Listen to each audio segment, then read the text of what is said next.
Excellent Père de grâce, merci ce matin. Merci pour ta fidélité. Merci pour ton grand amour. Merci pour tous tes bienfaits. Nous te sommes reconnaissants. Nous te louons. Nous te bénissons pour ta fidélité. Parce que tu es le Dieu fidèle. En toi, il n'y a aucune ombre de variation. Nous t'exaltons, te remercions pour tout ton amour, ta grâce. Tu es le Dieu tout suffisant qui est en nous, qui est avec nous. Et nous te sommes reconnaissants ce matin. Sois béni et sois loué au nom de Jésus. Amen. Amen. Ce matin, je vais t'amener dans ma chambre de méditation, c'est-à-dire comment je médite la parole de Dieu. Ça sera le résumé, c'est ce que je vais te laisser à la fin, au sortir de cette Cisco, que tu puisses commencer à te responsabiliser toi-même. Donc,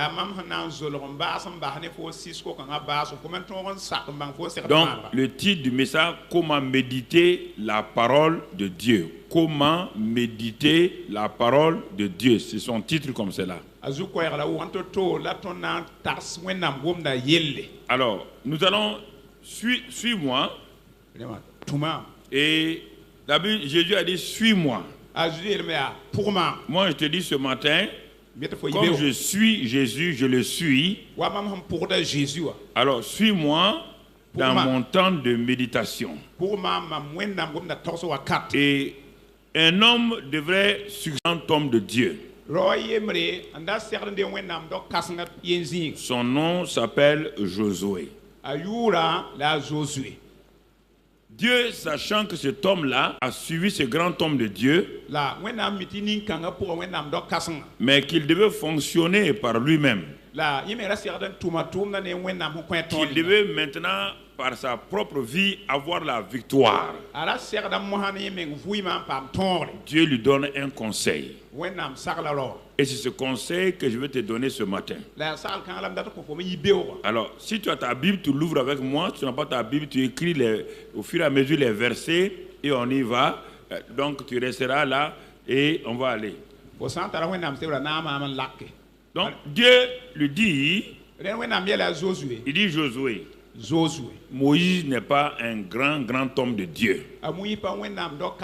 Le secret de Moïse, il a appris à se tenir dans ma présence et à méditer la parole orale que je lui donnais.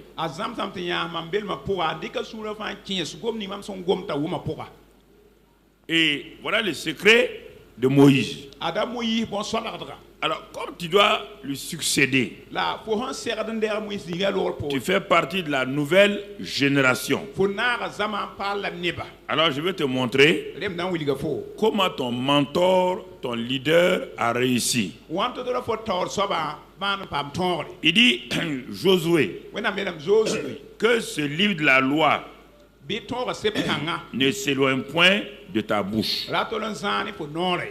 Médite-le jour et nuit pour agir fidèlement selon tout ce qui est écrit, car c'est alors que tu auras du succès dans tes entreprises, c'est alors que tu réussiras.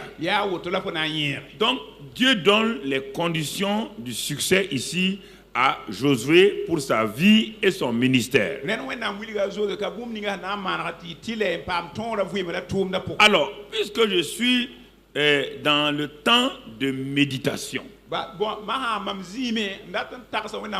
je veux apprendre de Dieu. Je me pose la question, mais Seigneur, comment les gens de l'ancien temps et même les gens d'aujourd'hui, moi je suis un chrétien, je me bats, ça ne va pas.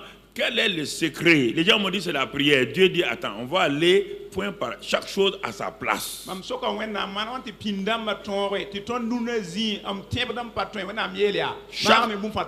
Chaque chose ayant sa place commence par le commencement. Donc Dieu dit à Josué, le livre que Moïse t'a laissé là, Fais tout.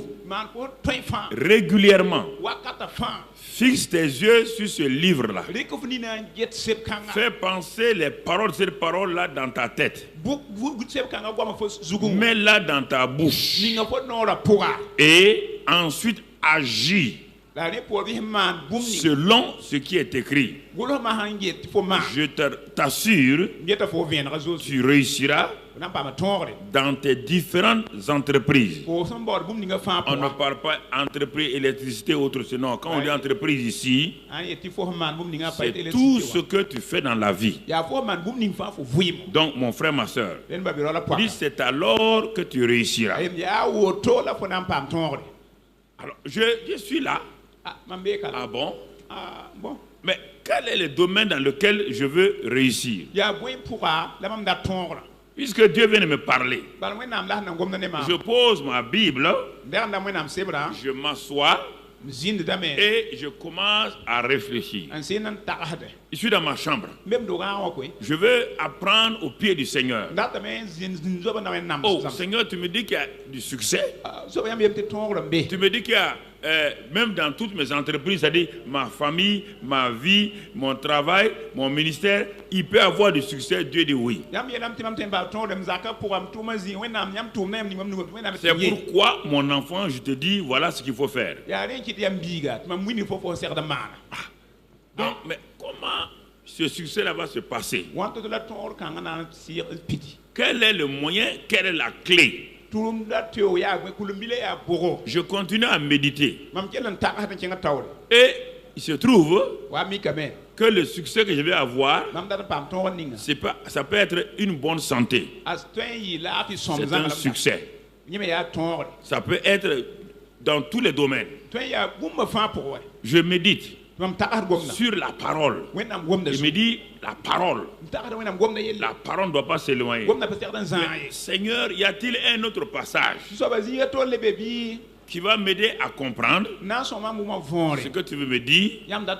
Et le Saint-Esprit, comme il est venu pour me rappeler toutes choses, Dieu dit, mon enfant, bon, va dans le livre de Proverbes, écrit aussi par un homme sage. Il dit, il va dans le livre de Proverbes 4, verset 20. Tu vas continuer ta méditation pour voir ce que tu vas découvrir. Alors, j'ouvre la Bible. Je suis à la recherche du succès. Quand on parle de succès ici, les gens tout le temps parlent d'être PDG. Non, c'est pas de ça. Le succès dans ma vie personnelle, dans ma vie spirituelle, dans ma vie physique, morale et professionnelle, c'est vrai. Là,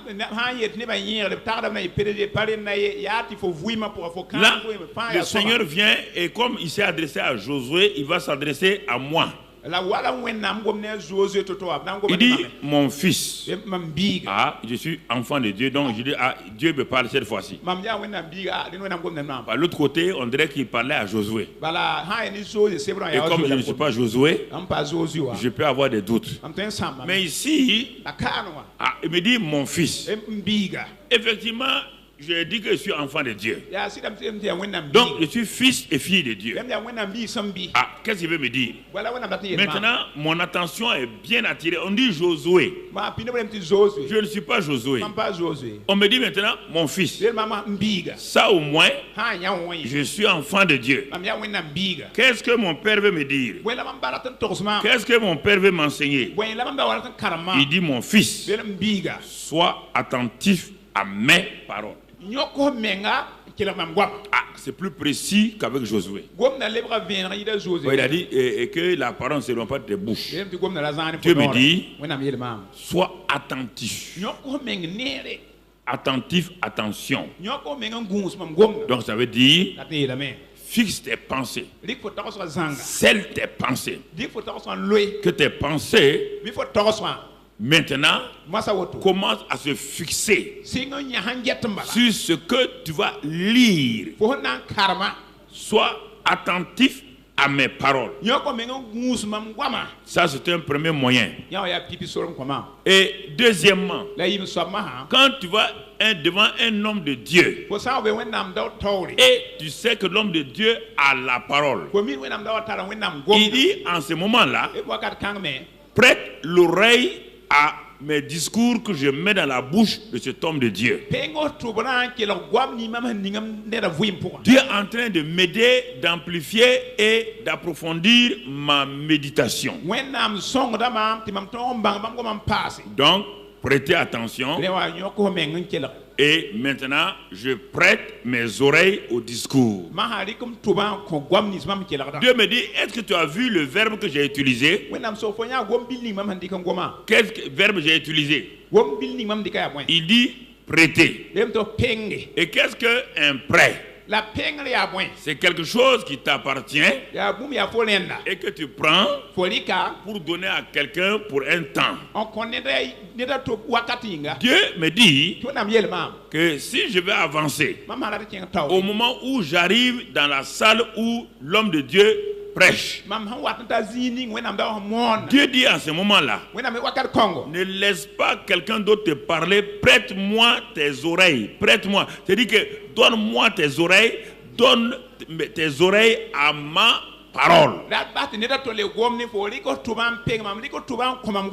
Ah bon? Mon attention. Si quelqu'un m'appelle, je ne prête pas mon oreille à cette personne-là.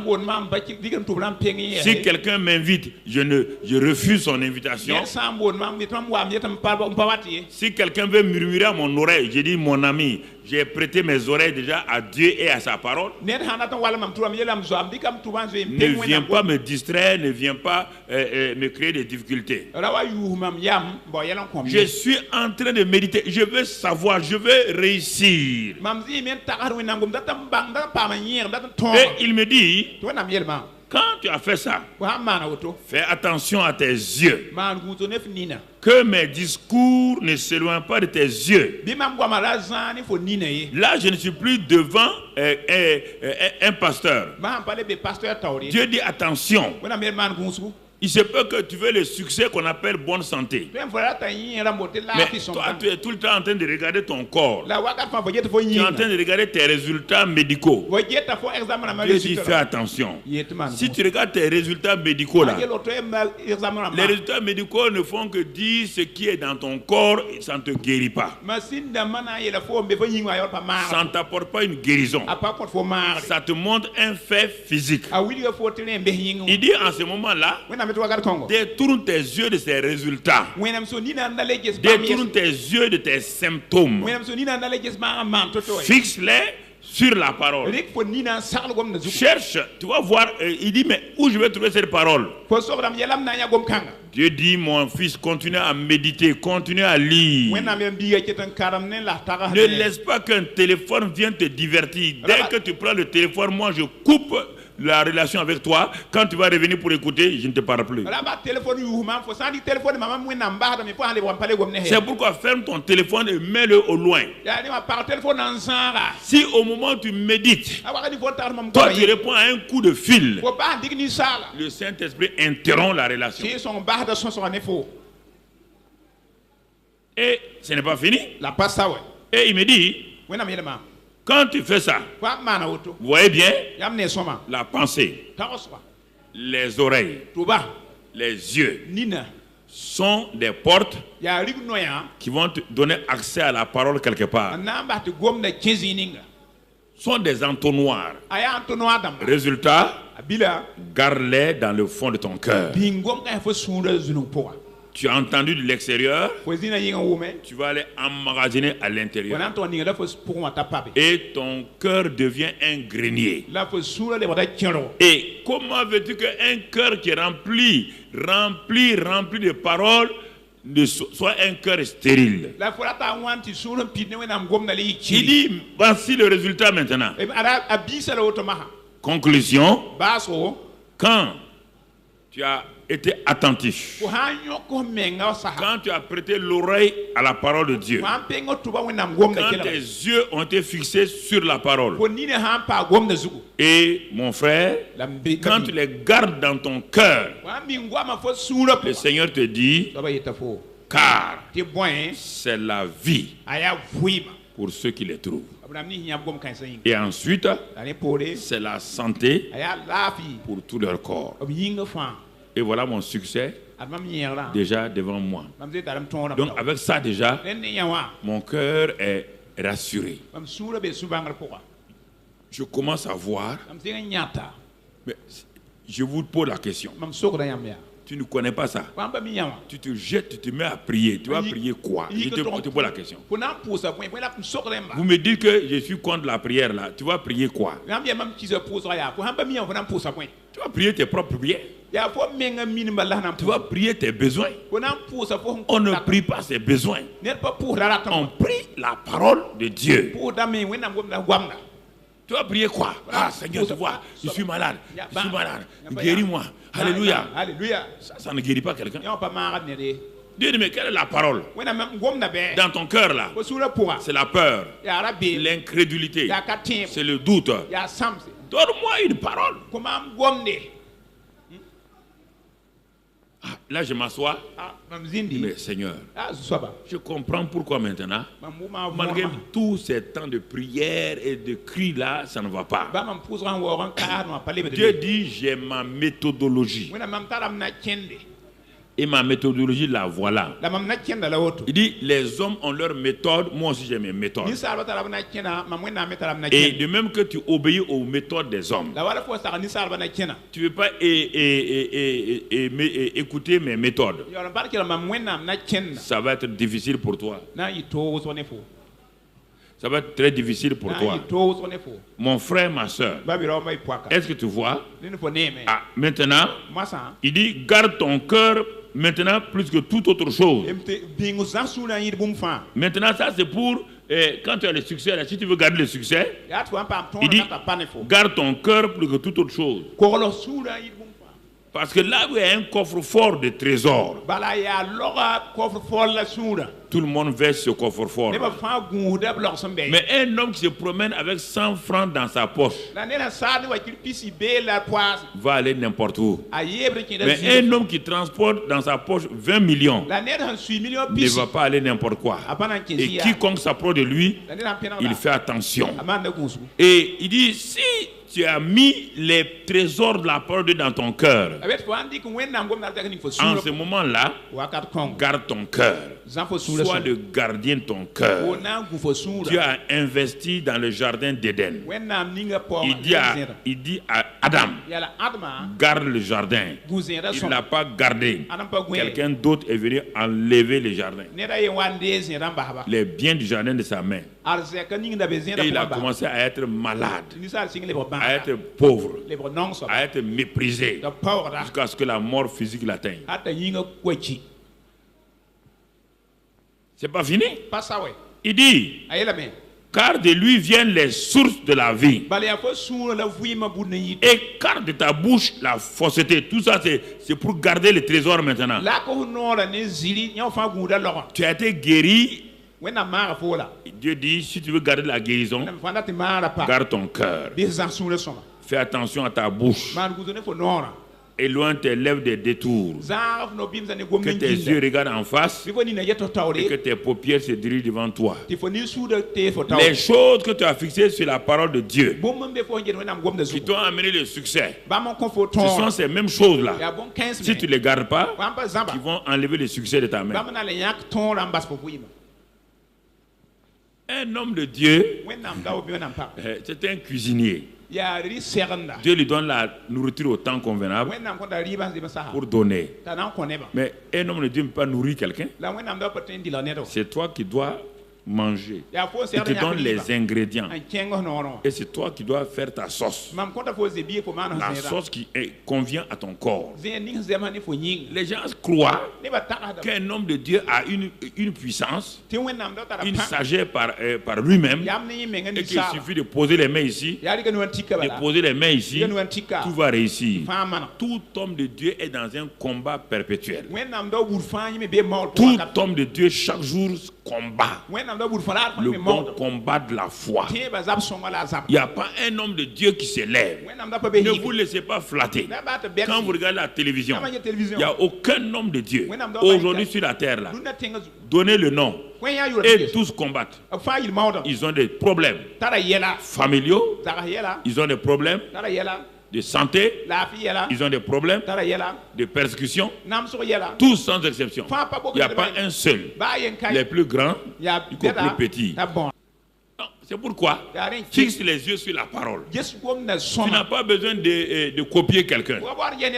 Prends chez chacun des hommes de Dieu ce qui est bon et colle ça à la parole. Regarde la parole, vis dans la parole et tu auras ton propre succès qui n'a rien à voir avec le succès d'un homme de Dieu. Alors, je vous dis ces choses-là, je suis homme de Dieu, je ne vais pas vous tromper, je ne suis pas en train de me diminuer. Non, je suis en train de dire la vérité. Tu ne veux pas. Tu te penses qu'il y a un homme de Dieu parfait quelque part qui peut tout faire, il va te séduire. Ok. Je suis en train de méditer. Donc j'ai lu ces deux passages-là. Moi je croyais, quand j'ai écouté les gens, je croyais que bon, quand on devient chrétien seulement, le succès là, il suffit d'aller prier 2 jours ici, 3 jours ici, dire à Dieu, je veux devenir directeur général. Si je prie seulement, ça va se passer. Dieu dit, bon, ça fait 3 ans que tu pries. Est-ce que tu as été même chef de service? Non. Alors, donc ça veut dire que ça ne marche pas. Ce n'est pas ma méthode. Ça, c'est la méthode des hommes. Ah bon, on a dit que si je donne une offrande à un homme de Dieu, avec ça seulement je serai ministre. Ok. Donne-lui offrande. Donne-lui offrande. Et tu seras de plus en plus pauvre si Dieu ne t'a pas inspiré. Ou bien tu peux donner une offrande de reconnaissance et d'honneur. Là, tu ne t'attends pas à quelque chose. Tu donnes une offrande d'amour, une offrande d'honneur. Il n'y a pas de problème. Dieu accepte ça. Mais ne crois pas dans ta tête que si je donne ça là, Dieu doit me donner ça. Dieu ne sera pas d'accord. Puisqu'il connaît ta motivation. Donc, je suis en train de méditer. Ah, Seigneur. Donc, ce n'est pas 1 plus 1 égale 2. Alors, mais tout ça là, j'ai lu tout ça là. Mais comment je vais faire?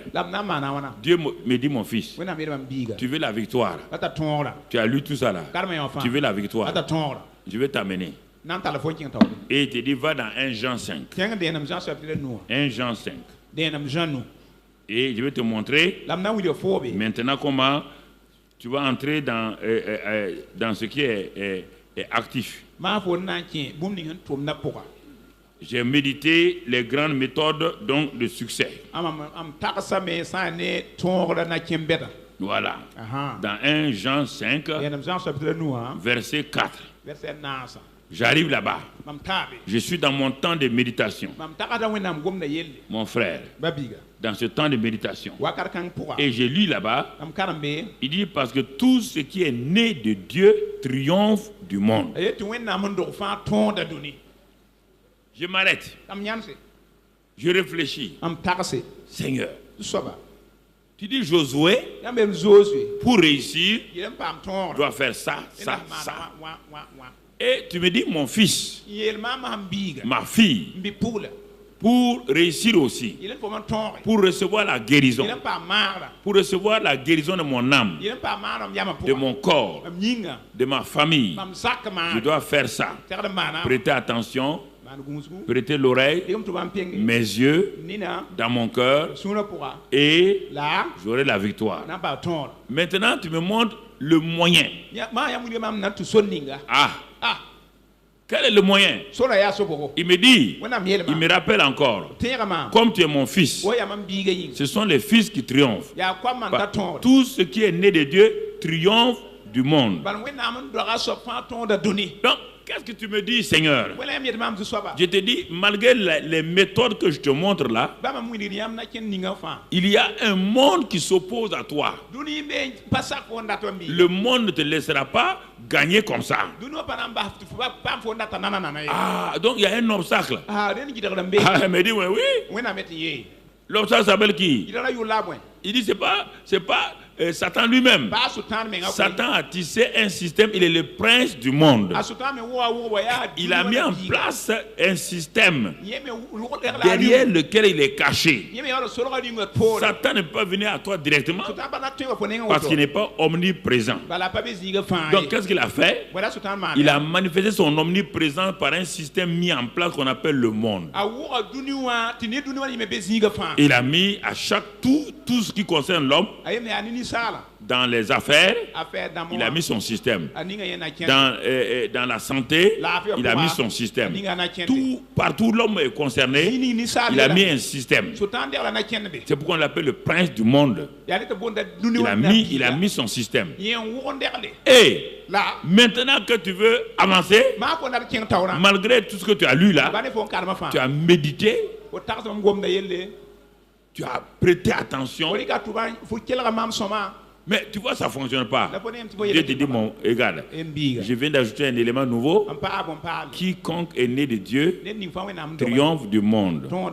Ah, le mot triompher veut dire qu'il y a combat. Ah, Seigneur. Maintenant, on m'a dit de prier seulement. Il dit non.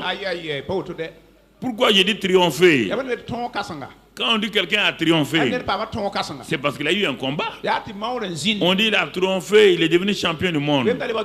Parce qu'il a combattu les 12 rounds du championnat du monde. Il a triomphé dans telle chose.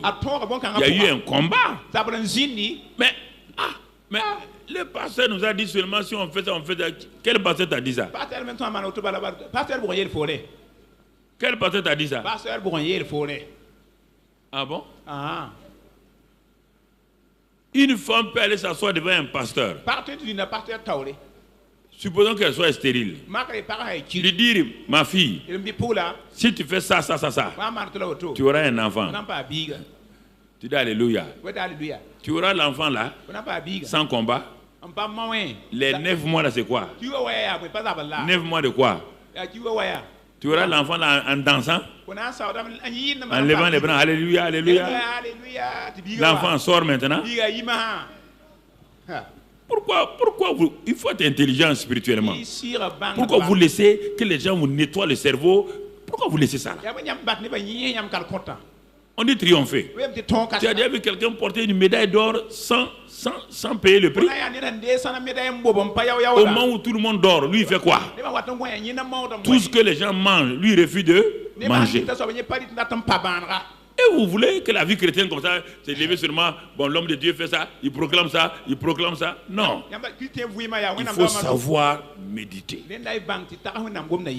Dans la méditation, que les choses vont sortir. Et c'est ça qui m'a fortifié depuis plus de 30 ans maintenant.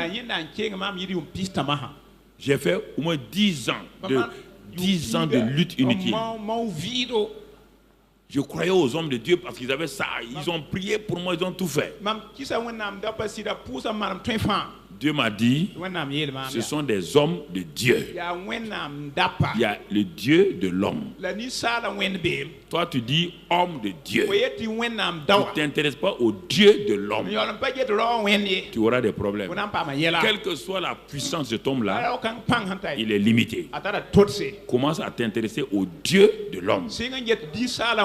Comment je vais m'intéresser au Dieu de l'homme? Le Dieu de l'homme a donné un livre où il dit il a tout décrit. Où il a tout inscrit. Mon frère, ma soeur. Il a tout inscrit là-bas. Il a tout dit là-bas. Alors, en ce moment-là, je regarde ici. Ah, donc je vais triompher du monde. Et il explique dans la deuxième partie.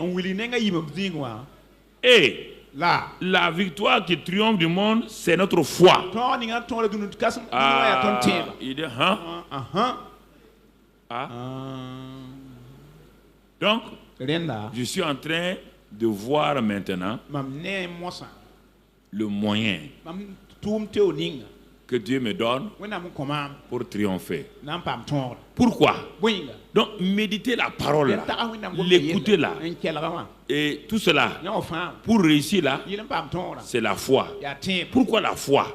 Parce que je vais méditer, ce que je vais écouter là, c'est ça qui produit la foi. La foi vient de ce qu'on entend. Et ce qu'on entend vient de la parole. Donc ça veut dire, ce que j'ai médité, ce que j'ai écouté, ce que j'ai regardé, tout ça réuni va produire la foi. C'est cette foi-là, quand elle est manifestée, elle me donne de triompher du monde. Je commence à voir la joie. Seigneur, je commence à comprendre. Je commence à découvrir que c'est le chemin comme ça que je n'avais pas découvert. Mais Seigneur, j'ai souffert. On m'a dit de faire ça. On m'a dit de faire ça. On m'a dit de faire ça. Regardez, c'est la même chose avec quand quelqu'un est malade au village. On dit d'aller chez tel magicien, chez tel féticheur. Il fait 10 féticheurs. Et même dans la médecine, va voir tes spécialistes. Il a fait 12, 15 spécialistes. Il n'y a pas. Il faut t'asseoir pour savoir ce qui se passe. Tant qu'on n'a pas découvert la source de ton problème là, on ne peut pas te soigner. C'est ça. Donc j'arrive à la clé. On dit mais pour triompher c'est la foi. Mais j'ai cru que tu allais dire 40 jours de prière. Il dit non. Même quand tu vas prier là, c'est la prière de quoi? Prière de là. Donc c'est pas la prière. Même là encore c'est la prière de là. Il faut avoir la parole de là. Il faut l'acte de foi. Donc tout est lié à quoi? À la foi. Maintenant que j'ai médité une semaine tout ça là, la prochaine semaine, je ne veux pas méditer autre chose. Je vais maintenant voir qu'est-ce que la foi. Je suis un étudiant personnel avec la parole de Dieu et mon professeur le Saint-Esprit. Alors je cherche à savoir, cette semaine-là, j'ai vu qu'il n'y a pas de succès. Donc le terrain a été déblayé. Et je suis arrivé à la conclusion partielle que c'est la foi qui me fait triompher du monde, qui me fait triompher de toutes mes situations. Je vais commencer l'étude de la foi. Donc cette semaine, j'ai mon cahier encore. J'ai mon bic. Je prie le Seigneur maintenant. Et je dis au Saint-Esprit, illumine les yeux de mon cœur pour que je contemple les merveilles de ta parole. Car la révélation de tes paroles est claire et donne l'intelligence. Ça, dans tous les domaines. Que vous soyez dans le domaine de l'entrepreneuriat, que vous soyez dans le domaine de la recherche. Si les médecins chrétiens faisaient ça là, ils allaient avoir plus de succès que les autres chrétiens. Mais les médecins chrétiens font toujours, c'est leur bottin, leur quoi. Ils ne se connectent pas au Saint-Esprit. Saint-Esprit a créé le corps. Il est capable de dire qu'ici là, sans même médecine, c'est telle maladie, c'est telle chose, application. Et simplement, vous allez guérir les gens.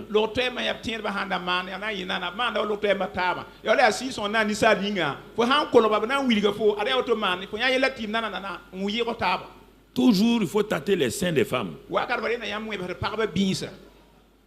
Que c'est quoi, mammographie, pantographie, tous les jours. Même système. Une chrétienne qui est médecin, qui est gynécologue, doit s'asseoir. Seigneur, c'est pas en tâtant les seins. Tous les jours tâter. Il y a 100 ans, il y avait mammographie. Est-ce que les femmes avaient cancer des seins? Alors, d'où vient le cancer des seins? Va chercher à savoir. Va découvrir dans leur comportement, dans le stress, dans la nourriture, dans ce qu'ils ne veulent pas pardonner, elle ne veut pas pardonner. Et tout ça, ça montre. Un médecin doit attraper une femme à qui elle a fait la mammographie, la soir maintenant, chrétienne. Ma soeur, tu n'as pas de cancer. Mais je te dis en réalité, le cancer est une maladie que personne ne connaît sa source. Mais ce que nous avons découvert, c'est que ça peut venir du stress. Ça peut venir de ton comportement. Ça peut venir de ça. Si tu veux éviter ça, voilà comment tu dois vivre. L'hygiène de nourriture. L'hygiène de comportement et attitude vis-à-vis des gens. Non, on va faire mammographie 2 ans, on va faire 1 an, on va faire 3 ans. Et si tu découvres le cancer, qu'est-ce que tu peux faire? C'est maintenant problème. Non, je vous dis la vérité. Si les médecins, les professeurs, je vais leur dire ça. Pourquoi vous voulez utiliser la même méthode, ça ne marche pas? Si c'est pour découvrir le cancer, ça vous découvrez, vous ne pouvez pas guérir. À quoi ça sert? Et vous savez d'où ça peut venir? Pourquoi aux États-Unis aujourd'hui, il y a des laboratoires, des hôpitaux où les gens viennent, on leur apprend à rire simplement, sainement. On les apprend à être décontractés. Et simplement. Plusieurs sont délivrés. Pourquoi? Avec des plantes naturelles. Aujourd'hui, on guérit des gens. Parce que quand l'argent rentre quelque part, c'est un problème. Les gens n'ont plus pitié. C'est le vrai problème. C'est le vrai problème. Les médecins sont bons. Mais depuis un certain temps, beaucoup ont dévié. Dieu a créé la médecine pour aider les gens. Pas pour faire de l'argent. Pas pour faire de l'argent. Ils veulent pas. Même les médecins chrétiens ne veulent pas s'asseoir. Celui qui a créé le corps là, toi tu es médecin, tous les jours tu pries, tu parles en langue, tu dis à Dieu, tu as créé le corps, moi je suis ton enfant, le Saint-Esprit comprend. Tu pries chaque jour avant d'aller. Des femmes vont venir devant moi aujourd'hui. On va découvrir chez certains le cancer. Quelle parole je dois leur dire? Même pas parole de consolation. C'est pas normal. C'est pas normal. Les gens m'écoutent, ils m'écoutent en ville. S'ils peuvent me dire le contraire, donc on veut me dire le contraire. Dieu vous a suscité pour être des gens, pour aider les gens. Allez dans ce sens-là. On ne veut pas dire aux gens.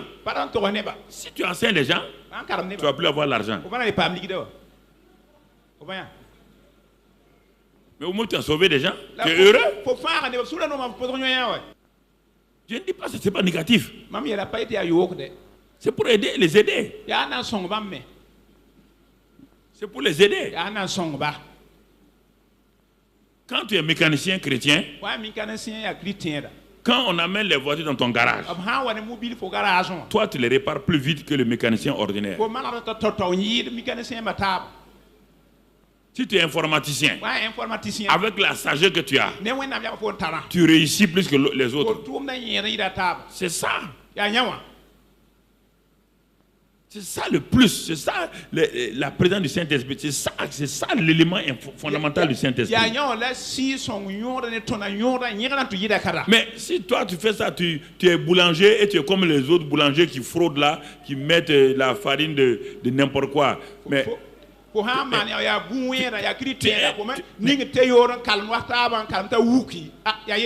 non. Parce que le christianisme, tout le monde vient chercher son bénéfice dans le christianisme aujourd'hui. C'est devenu un fonds de commerce. Chacun vient chercher une position. Je viens chercher un mari. Je viens chercher ça. Vous les aurez. Israël a eu ça là. Il a vomi. Ils ne sont pas rentrés en Canaan. Ils ont refusé les méthodes de Dieu. Dieu dit ils vont mourir au désert. Moïse, 40 ans. Ils sont morts un à un. On ne sait même pas où on les a enterrés. Plus de 2 millions de personnes. Quand ils ont fini, leurs enfants qui étaient là maintenant, Dieu dit les enfants vont entrer. Il y a des choses où il faut faire attention. Prenez-vous au sérieux. Dès le moment où vous devenez chrétien, prenez-vous au sérieux. Je suis un enfant de Dieu. L'Esprit de Dieu est en moi. Je ne dois pas jouer avec la vie de quelqu'un. C'est pourquoi je ne viens pas. Les gens ne comprennent pas. Je passe mon temps dans la maison. Pourquoi je ne sors pas pour chercher les plaisirs? Pourquoi je ne parle pas? On m'invite partout. Pourquoi je ne parle pas? Parce que les chrétiens sont tellement importants pour moi que dès le moment où Dieu m'a appelé, je dois tout faire selon ma capacité et selon mon temps pour leur donner la meilleure des nourritures spirituelles que Dieu veut que je leur donne. C'est pourquoi mes messages dur. C'est pas pour embêter quelqu'un. Non. On ne peut pas traiter un malade à la légère. Et c'est pourquoi certains disent, il y a des médecins d'aujourd'hui, là, on ne les comprend pas quand ils te reposent. Mais la même chose avec les pasteurs. Mon rôle est de t'aider. Je ne peux pas t'aider si je ne me suis pas tenu devant le consolateur, celui qui aide les gens. Vous croyez que le pasteur se lève comme ça, il prend sa Bible, il tape, il enlève la poussière et puis il dit, il vient. Il n'est pas un professeur de philosophie. Même le professeur de philosophie a un temps de préparation. Et c'est ça. Vous comprenez? Donc maintenant, première semaine, que la parole ne se met pas des yeux, de ta bouche, de tes pensées. Garde au fond de ton cœur et veille sur ton cœur, car il y a des trésors là-bas. Fais attention à ta bouche. Cette parole-là, son but c'est quoi? C'est de produire la foi. Mais pour qui? Pour les enfants de Dieu. Et quiconque est né de Dieu triomphe du monde. Ah bon? Donc mon adversaire, c'est le monde. C'est pas Satan directement. Mais Satan a tissé un système qui m'environne, qui me bloque. Donc c'est ce système-là. C'est pourquoi Dieu m'a mis dans un royaume avec aussi ses méthodes, son système, pour que j'attaque le système de Satan et que j'ai la victoire. Mais quelle est la clé? Quel est le moyen? Dieu dit, mon fils, pour triompher du monde, c'est la foi. Mais si je ne sais pas comment la foi fonctionne, si on me donne la clé d'un coffre-fort, si on me donne la clé d'une voiture, et je ne sais pas comment la clé là fonctionne, la voiture là sera un fardeau pour moi. Le coffre-fort sera un fardeau pour moi. Je vais faire quoi?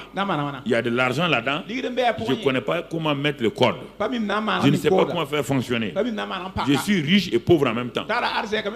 Il y a des millions là-bas. Mais si je vais acheter même 5 francs, je suis obligé d'aller emprunter à quelqu'un. Je dis, je suis millionnaire. On ne peut pas le voir. De l'argent est dans le coffre-fort. La clé que j'ai, je ne sais pas manipuler. Ici, il y a tous les trésors de Dieu. Mais pour les extraire, il y a l'or, il y a tout. Mais on ne peut pas extraire l'or sans des machines. C'est pourquoi, frères et sœurs, ne courez pas à gauche, à droite. Cherchez à savoir. On dit que c'est la foi qui triomphe. Alors je veux voir qu'est-ce que la foi. D'où vient cette foi? Au moment où je suis en train de méditer, je prie en même temps. Oh, Saint-Esprit, Jésus a dit que quand tu viendras, tu vas m'enseigner toutes choses. Cette affaire de foi là, j'ai entendu beaucoup de prédications sur la foi. Mais moi, je n'ai jamais pu savoir qu'est-ce que la foi. Oh Saint-Esprit, aide-moi à découvrir comment la foi fonctionne. et je m'assois. C'est pas automatique. Je suis assis dans mon fauteuil. Je ferme les yeux. J'attrape ma tête. Je parle en langue. J'attends. À un moment donné, le Saint-Esprit me dit, si tu veux savoir comment travaille la foi, il faut aller à un homme qu'on appelle le père de la foi. Ah bon? Il y a un père de la foi? Dieu me dit oui. Ah, moi je ne savais pas. Hein? D'où le père de la foi là vient. Et qui il s'appelle? Tu ne connais pas? Il s'appelle Abraham. Ah bon? Et d'où il venait? Dieu dit, va dans Josué 24. Josué 24. Je vais t'enseigner quelque chose. Josué. Ah, c'est où? Les livres de Josué, c'est où? Bon, prends ta Bible et regarde. Regarde. À la première page là. Josué. Voilà, j'ai trouvé. Ok, tu as vu la page? Va là-bas. C'est comme ça qu'on étudie la Bible. Hein? Josué 24. Ah. Bon, qu'est-ce qu'il y a écrit là-bas? Josué. Josué assembla toutes les tribus d'Israël à Sichem. Et il convoqua les anciens d'Israël, ses chefs, ses juges et ses officiers, et il se présentait devant lui. Josué dit à tout le peuple, ainsi parle l'Éternel, le Dieu d'Israël. Vos pères, Térak, père d'Abraham et père de Nacor, habitaient anciennement de l'autre côté du fleuve. Et ils servaient d'autres dieux. Tu dis que le père de la foi. Mais c'était un adorateur d'idole? Dieu dit oui. Il va devenir le père de la foi. Il n'est pas né dans la foi. Il va le devenir. Toi, tu es né pécheur. Tu es devenu enfant de Dieu. Abraham est né adorateur d'idole. Il va devenir père de la foi. Par quel moyen? Il dit, mais c'est ça.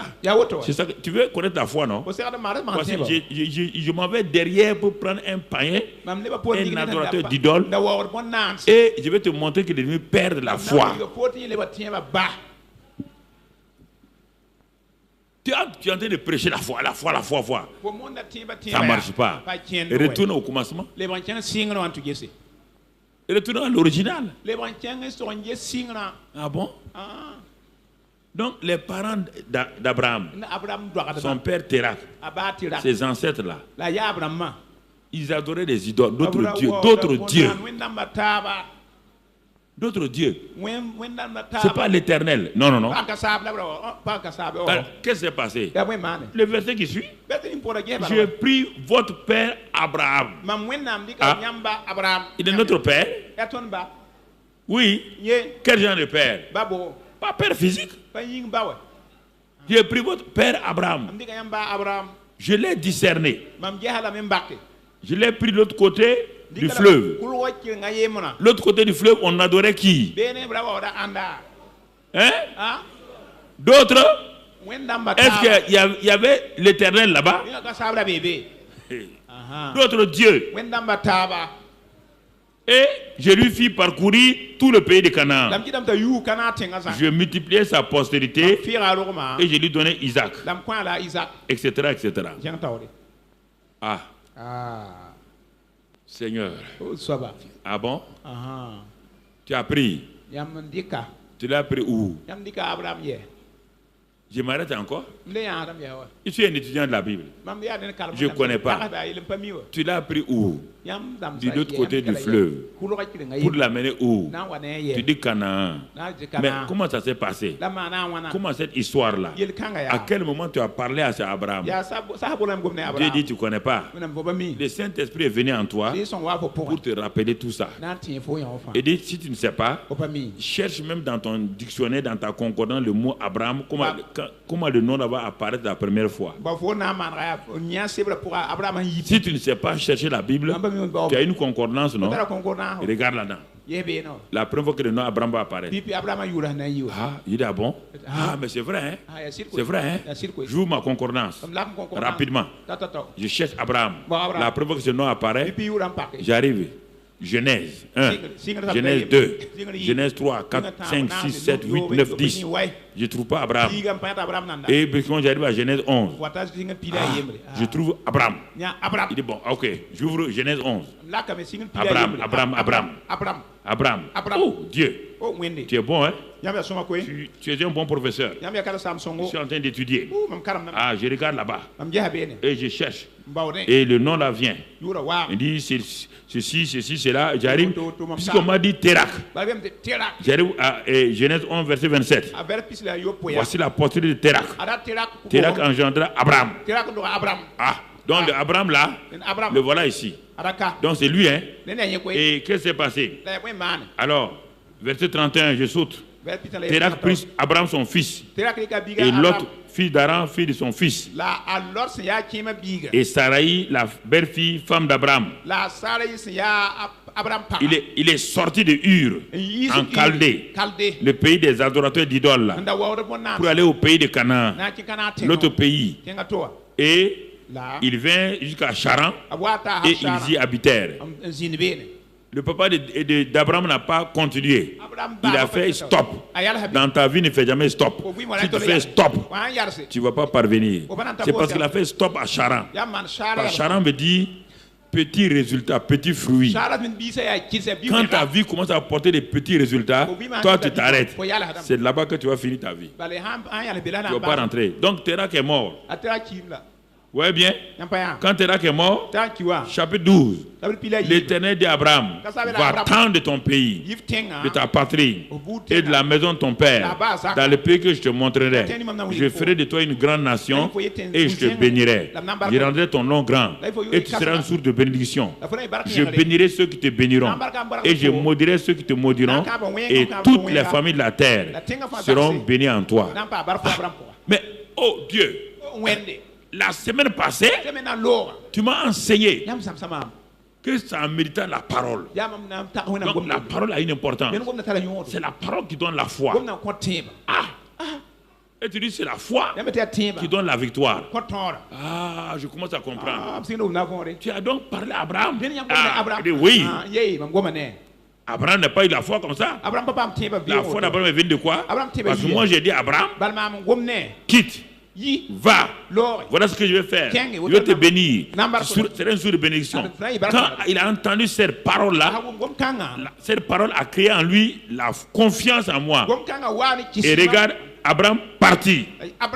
Comme l'Éternel lui avait dit. Il dit, le chemin de la foi commence maintenant. Oh Seigneur, merci. J'ai prié. Dit, la foi ne vient pas de la prière. La foi ne vient pas de la prière. Mais c'est ça qu'on m'a dit là-bas? Non. La foi vient de la parole. Et maintenant, quand la parole est là, la prière, la parole de foi va donner la prière de foi. Mais toi, tu as fait le contraire. Comment tu peux faire prière de foi alors que la foi est liée à la parole? Tu n'as pas la parole. Comment tu peux faire prière de foi? Tu vas avoir la foi là-haut. Seigneur. Pourtant, j'ai lutté. Ça fait 5 ans. J'ai lutté avec ces problèmes-là. Est-ce qu'il t'a dit? Il dit, montre-moi dans un passage où j'ai dit de lutter avec des problèmes. Montre-moi. Vous inventez des expressions. Vous en faites une philosophie chrétienne. Je ne t'ai jamais dit de lutter. J'ai dit le combat de la foi. Le combat de la foi veut dire quoi? Dieu a parlé. Le monde vient s'opposer à toi. Et tu dois triompher. Par la foi. Je ne savais pas. Il dit continue. Continue. Donc tu vois, cette semaine-là, je suis la foi. Bon, je ne suis pas bon, je ne connais pas la Bible. Mais j'ai acheté une concordance. Je vais commencer à voir chercher le mot foi là. J'ai déjà trouvé que c'est Abraham. Et Dieu est en train de le faire de lui un père de la foi. Alors, je cherche. Et dans l'Ancien Testament, le mot foi apparaît seulement 3 fois. Et brusquement, je ne vois plus le mot foi. Mais Dieu me dit, continue dans le Nouveau Testament. J'arrive là-bas, je commence à voir le mot foi. Et quand je vois le mot foi là, et il me dit, retourne dans un passage qu'on appelle Romains 4. J'arrive à Romains 4. Je suis un chercheur. Je suis un homme qui cherche la solution. J'ouvre ma Bible encore. Ouais, la Bible devient mon ami. Je commence à aimer la Bible. J'aime la Bible. Elle me donne la solution. Mais toi, tu n'aimes pas la Bible. Tu ne veux jamais la Bible. Comment tu vas avancer? Vous allez avancer comment?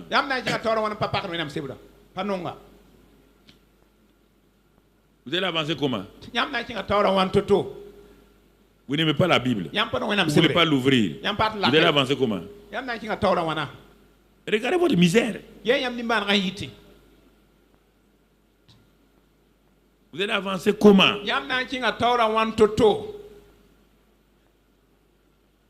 Pour devenir ingénieur, tu as ouvert tous les livres d'ingénieur. Pour devenir historien, tous les livres d'histoire ont été enseignés. Pour devenir philosophe, des livres de philosophes ont été donnés. Chacun dit, pour réussir dans tel domaine, voici les livres. Dieu te dit, pour réussir de façon générale, voici mon livre. Toi, tu fermes ce livre et tu cherches la... Et c'est pourquoi les grands professeurs d'université sont manipulés par un petit enfant de 12 ans qui se dit prophète. Tu le vois, ils s'en vont s'asseoir devant lui. Qu'est-ce que... Mon fils, qu'est-ce que Dieu t'a dit? Et puis il tremble en même temps. Professeur d'université, quand il prend la craie, il fait des démonstrations de physique, de biologie, de ceci ou cela. Mais devant un garçon de 15 ans, il tremble comme ça. Qu'est-ce que Dieu t'a dit? Qu'est-ce que tu as vu? Qu'est-ce que tu as vu? Ça c'est quoi? Une femme. Tu sors d'une voiture 4x4. Tu pars dans une maisonnette où il n'y a même pas une bonne natte. Et cette femme-là dit, assois-toi ici. Dans ta maison, quand tu vois même la poussière sur ton fauteuil, tu cries sur le garçon là. Mais pourquoi tu as laissé la poussière ici? Moi je n'aime pas la poussière. Et toi-même, ça paye. Ça paye. Tu t'envoies là-bas là. La poussière est partout. Et cette femme là te dit, ma fille, il y a la poussière. Toi tu dis non, ça ne fait rien maman. Ça ne fait rien. Tu t'assois dans la poussière là. Tu veux quoi?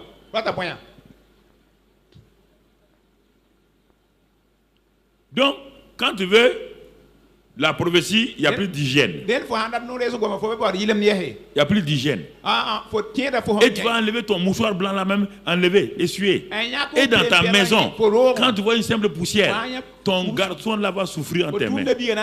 Et tu vas le toucher à ton doigt. Regarde, la poussière. Regarde, la poussière. Tu n'as même pas essuyé aujourd'hui les chaises là.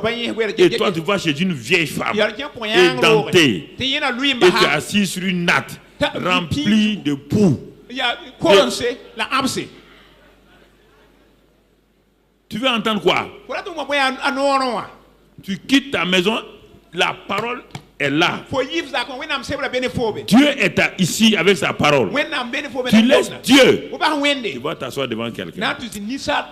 Parfois, quand je vous regarde, j'ai compassion. Vous ne réussissez pas à cause de ça. Vous ne voulez pas méditer. On dirait que ça vous pique. D'ouvrir la Bible à 1 heure de temps. Ça vous pique. Vous lisez tous les romans. Vous lisez tous les livres. Mais quand il s'agit de la Bible, là, ça vous pique. Ça veut dire que vous savez. Si ça vous pique, ça veut dire que vous savez que votre adversaire ne veut pas que vous réussissiez. Et il vous le montre clairement. Quand vous fermez ça devant la télé, et là vous êtes content. Mais quand vous ouvrez ça, vous dormez. Ça veut dire que votre ennemi a programmé votre défaite, votre mort. Et vous non, réfléchissez. Il te montre clairement qu'il est contre toi. Et toi, tu t'entêtes. Ah, la Bible est dure à lire. Hein?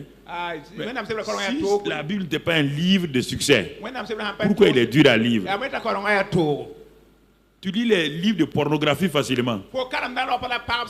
Satan, ça rend facile. Mais quand c'est la Bible là, il rend ça difficile. Ce qui te donne la mort, c'est facile. Ce qui te donne la vie, c'est difficile.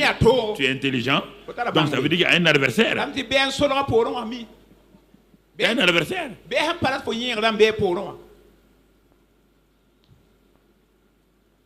On te donne, on a écrit des livres. Harmonie familiale. Tu laisses le livre de l'harmonie familiale. Tu ne veux pas lire. Tu laisses ça. Toi, tu vas chez une femme qui frappe son mari régulièrement. Et tu t'assois. Elle n'a qu'à prier pour toi. Pour que ton foyer soit réussi. Femme, tu es insensé. Insensé. Quand tu lis harmonie familiale là. Non, ça là, c'est pas comme ça. Ça là, c'est pas comme ça. Et tu vas chez une femme qui frappe son mari. Tu sais pas qu'il y a des femmes frappeuses de mari? Il y en a maintenant.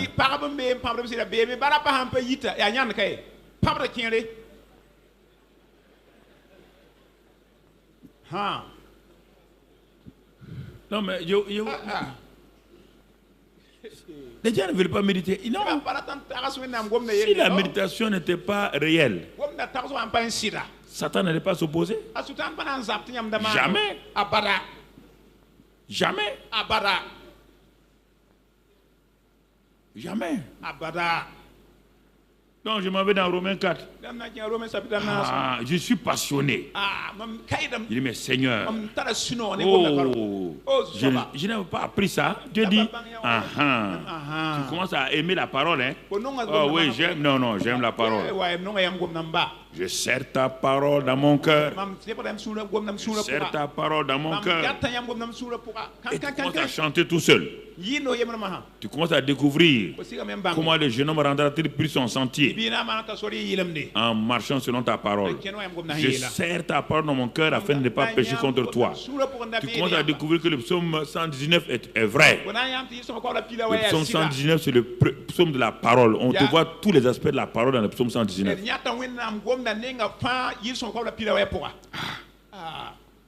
Alors je lis Romains 4, verset 1. Que dirons-nous donc? Qu'Abraham, notre père, est-ce qu'il a obtenu selon la chair? Non. Abraham a été justifié par les œuvres. S'il a été justifié par les œuvres, il a sujet de se glorifier, mais non devant Dieu. Alors, que dit l'Écriture? Abraham crut à Dieu et cela lui fut imputé à justice. Or, à celui qui fait une œuvre, c'est le salaire qu'on lui donne, non comme une grâce, mais comme une chose due. Et à celui qui ne fait point d'œuvre, mais qui croit en celui qui justifie l'impie, sa foi lui est imputée à justice. Ah bon? Donc, les œuvres, salaire. La foi, c'est pas un salaire. Seigneur. Donc je découvre quelque chose. La marque de la foi ne me donne pas un salaire. Non. Alors je continue. Ah bon? Comment alors la justice de la foi a été imputée à Abraham? Verset 10. Comment donc fut-elle imputée à Abraham? Est-ce après ou avant sa circoncision? Il n'était pas encore circoncis. Il était incirconcis. Il était païen. Il était incirconcis. Ce sont les païens. C'est le signe des païens. Donc Abraham était païen. C'est en ce moment que la foi lui a été imputée. Quand Dieu l'a dit de quitter. Et il reçut le signe de la circoncision comme sceau de la justice qu'il avait obtenu par la foi. Pourquoi? Afin d'être le père de tous les incirconcis qui croient et le père des circoncis. Donc en Abraham, on va trouver les juifs et les païens. Il a été justifié quand? quand il était païen incirconcis. La circoncision est venue comme une marque pour la nouvelle génération, les Juifs. Et maintenant, est-ce qu'Abraham a eu un combat contre le monde? Oui. Quel était son combat? Malgré toutes ces choses-là, Abraham n'avait pas un enfant avec sa femme Sarah. Comment il a triomphé? Dieu dit, mon fils, tu es en train de marcher maintenant dans le chemin de succès. Comment a-t-il réussi? Il n'avait pas de pasteur. Il n'avait pas de Bible écrite. Il n'avait pas le Saint-Esprit. Il n'y avait pas d'église. Le gars était le seul croyant dans son environnement. Toi, tu as beaucoup de croyants. Tu as la Bible. Tu as le Saint-Esprit. Tu as les cassettes, les DVD. Et toi, tu échoues. Abraham se lèvera pour te dire, toi infidèle comme ça, moi j'étais seul avec ma femme Sarah, on n'a pas de pasteur, on n'a pas de Bible. Comment nous avons fait pour réussir? Faites attention. C'est pourquoi ne croyez pas que vous êtes devenu chrétien, le paradis c'est ouvert, c'est pas vrai. Okay. Flattez-vous. Comment il a combattu? Qu'est-ce qu'il a combattu? On voit ici, et il dit, et la Bible dit, verset 13, en effet, ce n'est pas par la loi que l'héritage du monde a été promis à Abraham ou à sa postérité. Mais c'est par la justice de la foi. Car si les héritiers le sont par la loi, la foi est vaine et la promesse est anéantie. Parce que la loi produit la colère. Et que là où il n'y a point de loi, il n'y a point non plus de transgression. C'est pourquoi les héritiers que nous sommes, nous le sommes par la foi, que ce ne soit pas, pour que ce soit par grâce, afin que la promesse soit assurée à toute la postérité, non seulement à celle qui est sous la loi, mais aussi à celle qui est sous la foi d'Abraham, notre Père à tous. Et comment il a fait maintenant? Je suis en train d'aller vers aussi, je vais regarder comment notre Père là a pu vaincre. On dit c'est la foi qui triomphe. Et son monde, c'était le monde de la stérilité. Il ne peut pas, donc tout ce que Dieu a dit dans Genèse 1 là ne peut pas être valable pour lui. Dieu a dit soyez féconds, multipliez-vous, soyez tant. Abraham ne peut pas être comme ça. Parce que le premier verbe il ne l'a pas encore accompli, soyez féconds. Donc il ne peut pas se multiplier. Il ne peut pas assujettir. Il ne peut pas contrôler, dominer. C'est pourquoi tu vois pourquoi tu ne domines pas. Parce que tu es stérile spirituellement. Ce qui doit te donner la victoire, tu ne l'as pas eu. C'est pourquoi toutes les promesses de Genèse 1:28 là ne marchent pas. Tu entends la prédication dominer, mais tu ne peux pas dominer. Abraham ne peut pas dominer, il est stérile. Il n'a pas d'enfant. L'ennemi est venu bloquer toutes ses promesses. Bloquer toutes ses promesses. À cause par la stérilité. Le gars va se positionner. Il a médité pendant 24 ans dans les défaites et dans les victoires. Maintenant il est mûr. Et il se positionne. Comme il est mûr maintenant, il va se positionner. Et c'est cette position de victoire là qu'on voit. Dieu dit je t'ai établi père d'un grand nombre. Il dit ah bon? Il n'a pas dit je t'établirai. Dieu dit je t'ai déjà établi. Ah bon? Sans enfant? Il dit oui. Je t'ai déjà établi père. Ça c'est ce que moi je fais. Ça, c'est l'œuvre achevée de Christ. On n'est plus dans les promesses aujourd'hui. Nous sommes dans les faits. Les promesses, c'est pour le futur. Les faits, c'est passé. Tu t'appuies sur les faits. Je t'ai établi. Alors, Je commence à méditer. J'arrive là-bas. Je commence à parler. Il dit que la parole, c'est pas. Je m'assois. Dieu m'a établi. Non. Dieu m'a établi père d'une multitude de nations. Je suis seul dans ma chambre. Je ne sais pas sur le plan physique. J'avais déjà des enfants. Mais c'était sur le plan spirituel. Je n'ai pas d'enfants spirituels. Et je luttais. J'ai vu ça. Je commence à dire Alléluia. Je marche dans ma chambre. Dieu m'a établi père d'une grande multitude. Je suis le père d'une multitude.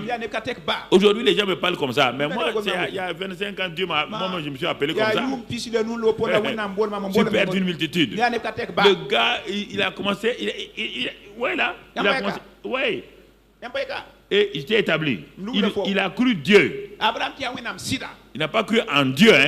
C'est de croire en Dieu. Croire Dieu, c'est différent. Croire en Dieu, c'est croire en l'existence de Dieu. Croire Dieu, c'est croire sa parole. Ce qu'il a dit. Il a cru Dieu. Quoi? Dieu a dit quoi? Il t'est établi. Sarah. Dieu m'a établi.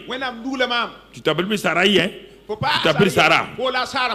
Tu es princesse, moi je suis roi. Dieu nous a établis. Quel Dieu? Quel Dieu? Il dit, mais tu ne sais pas quel Dieu? Le Dieu qui donne la vie aux morts. Et qui appelle les choses qui ne sont point comme si elles étaient. Sarah, tu vois, non? Le Dieu qui nous a parlé là, il donne la vie aux morts. Tout ce qui est mort en nous, ton sein mort là, est régénéré. Tout est mort. Moi, je suis usé.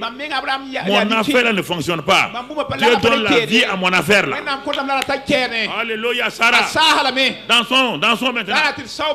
Dansons. Tous les voisins se moquaient. Il dit le vieux là et sa femme là sont devenus des fous. L'intimidation commence. L'adversité commence. Mais ça, Abraham et Sarah n'ont plus peur. Ils sont établis sur la parole. Plus personne ne peut les déranger. Ils sont enracinés dans la parole. Tu n'as qu'à faire ce qu'ils veulent. Tu n'as qu'à te moquer. Ils continuent. Dieu donne la vie aux morts. Dieu donne la vie aux morts. C'est pour quand Dieu lui a donné l'enfant, quand Dieu a dit d'aller égorger l'enfant, et Abraham dit on s'en va adorer. Sarah dit où vas-tu? Et on s'en va adorer. On s'en va adorer.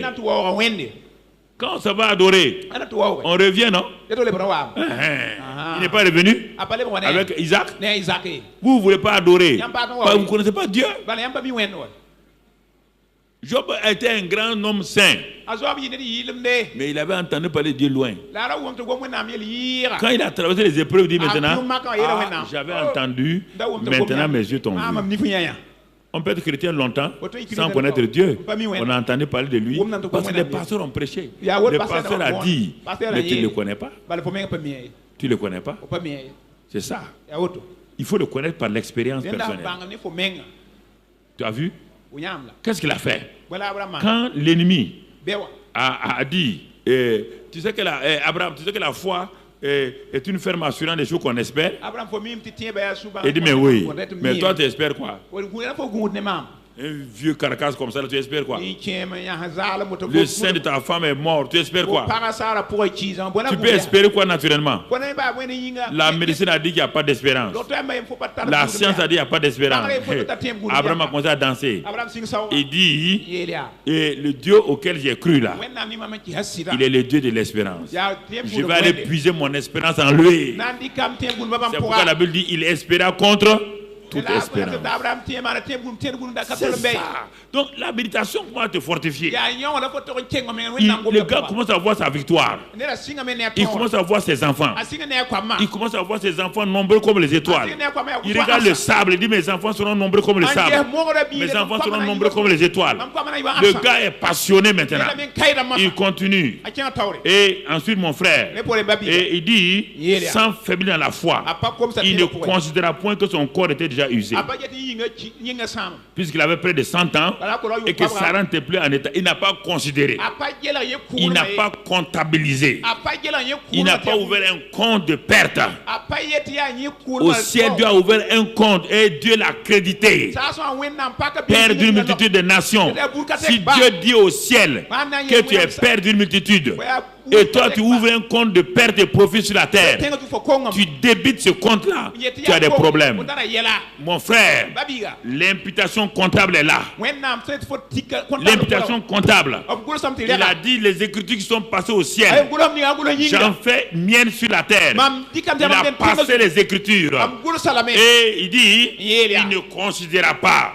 Il a mis fin au compte de perte.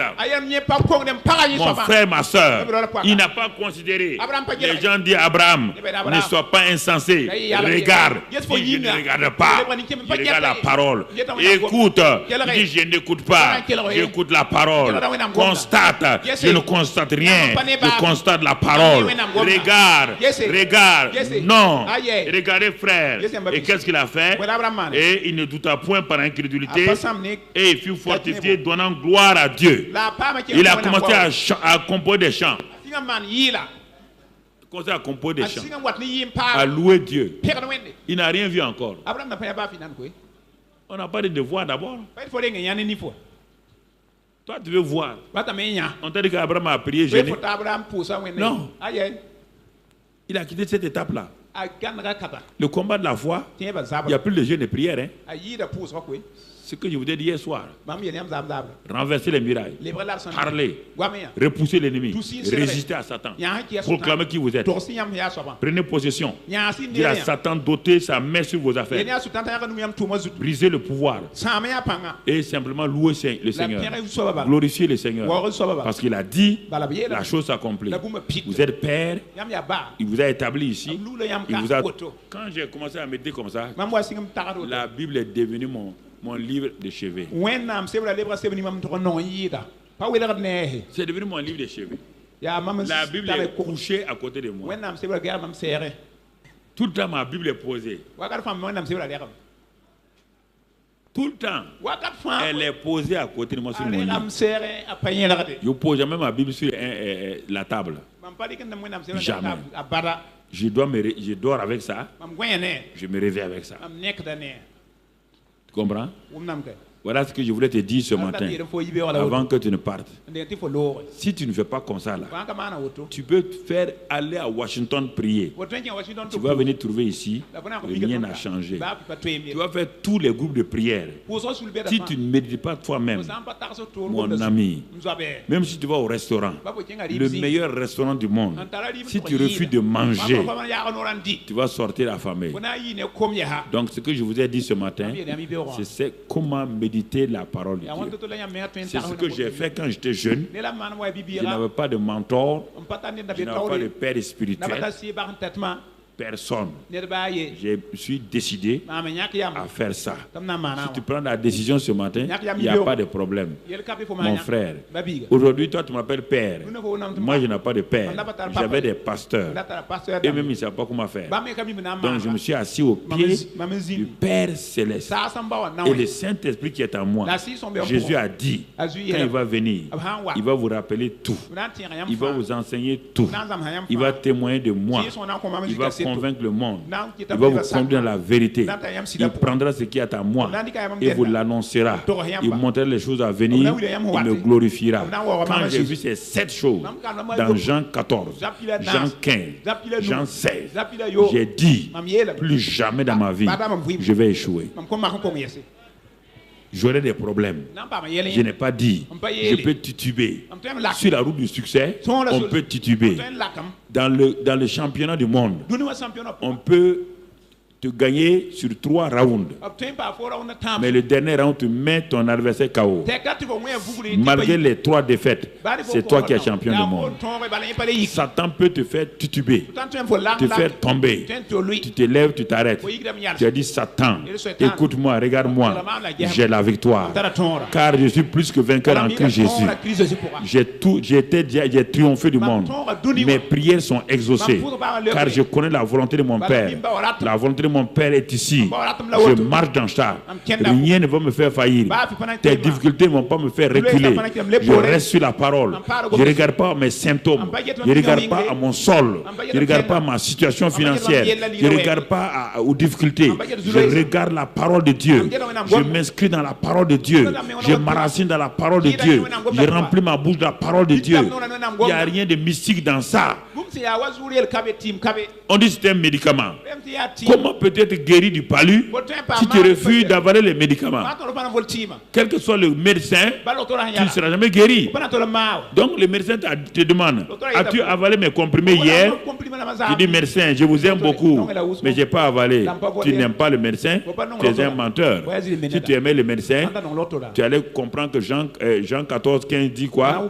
Si quelqu'un m'aime, il va garder ma parole. Si tu aimes Dieu, tu gardes sa parole. Ne mens pas que toi tu aimes Dieu. Il faut éviter de regarder les chants où les chrétiens chantent en te disant, Seigneur, je t'aime, tu es mon amour. Ça, c'est les chants d'amour du monde là. Seigneur, tu es le quoi de mon cœur. Quand tu veux serrer Jésus comme ça, on aime Jésus en obéissant à sa parole. Excellent Père de grâce.